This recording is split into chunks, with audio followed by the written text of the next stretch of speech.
I think sometimes people don't fully understand what it means when we say like to like being, right? And so for me, it is like you get to come whole, and that means with all of your social identities, right? That means both you're marginalized, you're oppressed, and your privileges, right?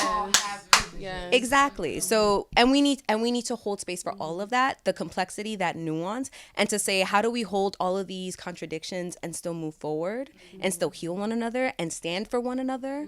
And so I wanted to add some clarity to that being, because I think for people who are coming into this work and into these conversations new, they're like, what does this mean? Like, to be my whole self, to bring my whole self. Yeah, and I right? think like And it has to be in conversation with structures and systems of power. and our Right. relationship to that. Right? Exactly. It is being able to listen and see these systems of oppression, systems of scarcity, systems, power dynamics, white supremacy, and finding peace within yourself. And how, we're discussing people looking outward for the solution, and the solution has always been within you.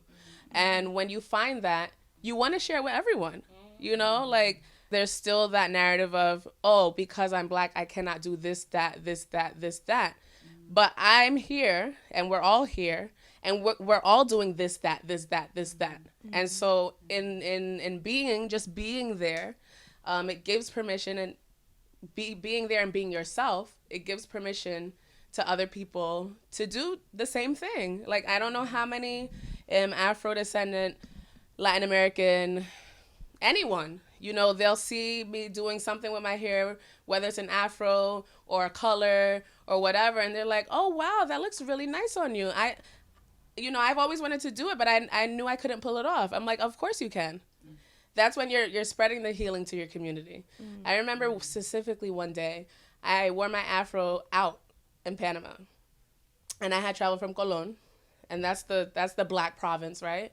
I was in Colón, I was in Panama City, and I had all ages pointing and laughing, from the smallest to the oldest. But I shut it down. I remember in Colón, I went straight to the back to the class clown, and I said, "What's up?"